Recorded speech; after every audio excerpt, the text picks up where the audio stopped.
Bienvenue à tous dans cette nouvelle vidéo. On se retrouve pour la première analyse de ce mardi 19 juillet 2022 sur les Pokémon de la 5e génération.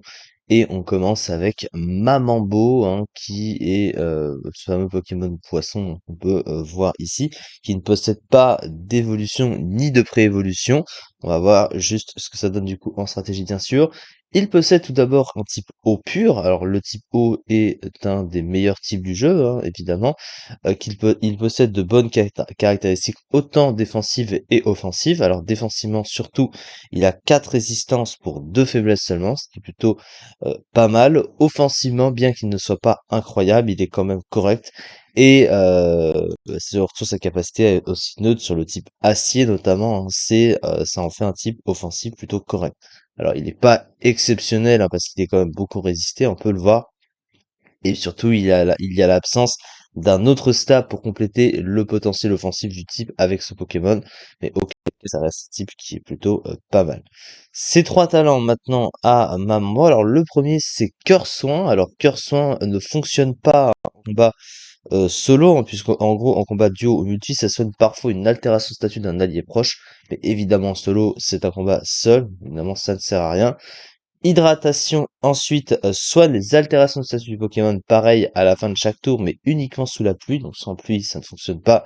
Mais son talent le plus utile est évidemment Régéforce, le talent caché, puisque Régéforce, un des meilleurs talents du jeu, permet au Pokémon de regagner un tiers de sa barre de vie s'il quitte le terrain et qu'il revient.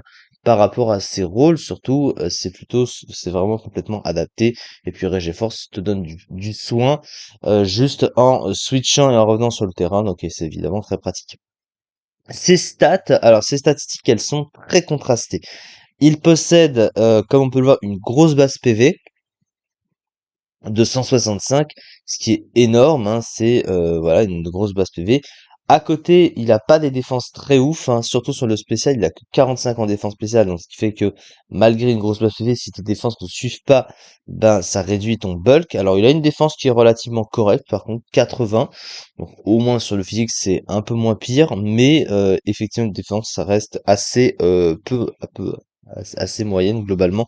C'est pas comme le Vénard, hein, qui a 150 SPDF, donc il a une défense spéciale, enfin, même si sa défense, elle, par contre, est très mauvaise, mais au moins il y a une des deux défenses qui est meilleure, voilà, donc qui tient un petit peu la route. Mais là, en l'occurrence, c'est un peu moyen, surtout qu'à côté, il tape vraiment pas très fort, hein, 75 en attaque, 40 en attaque spéciale, surtout qu'en plus, il a plus d'intérêt sur le spécial que sur le physique. Malheureusement, ses dégâts sont inversés, donc les stats offensifs sont mal foutus, ce qui fait qu'il se retrouve à être très passif car ne tapant pas assez fort. Même avec du setup, c'est long pour pouvoir le faire faire des dégâts et pour éviter de lui faire juste tanker les coups sans rien faire de plus à côté. Et sa vitesse de 65, alors Pokémon, pour un Pokémon qui est plutôt défensif, c'est pas la pire vitesse du monde, mais bon, voilà, on préférerait toujours qu'il soit plus rapide, évidemment. Au niveau de son Moufoul, eh bien, le truc, hein, c'est que déjà sur le Moufoul offensif, ses seules options sont spéciales principalement, et malheureusement, il est à 40 en attaque spéciale, donc il ne peut presque pas se servir de ses options offensives. Alors, il a un petit Moufoul de soutien sur lequel il peut compter, qui est pas énormissime, hein. Alors, il possède Vœu, alors Vœu, pour un Pokémon avec une grosse base PV, c'est plutôt pas mal.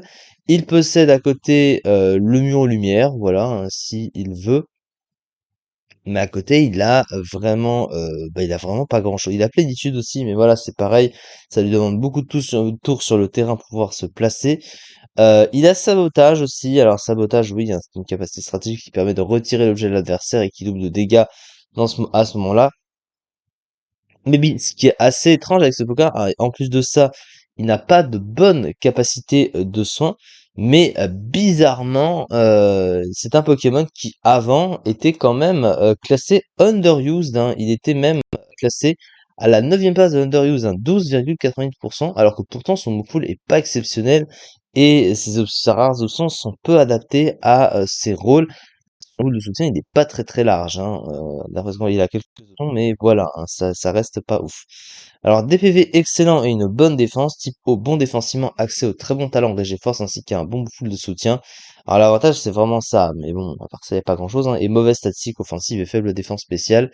Donc, du coup, voilà. Puis surtout, il est comparé à une beaucoup de Pokémon de type eau, meilleur évidemment, le type eau étant le type le plus répandu du jeu, mais c'est quand même étonnant, hein, qu'il ait été 9e, voilà, de l'Underuse, voilà, c'est assez curieux. Mais bon, voilà, c'est assez spécial, mais c'est comme ça. C'est ça en tout cas du coup pour cette vidéo.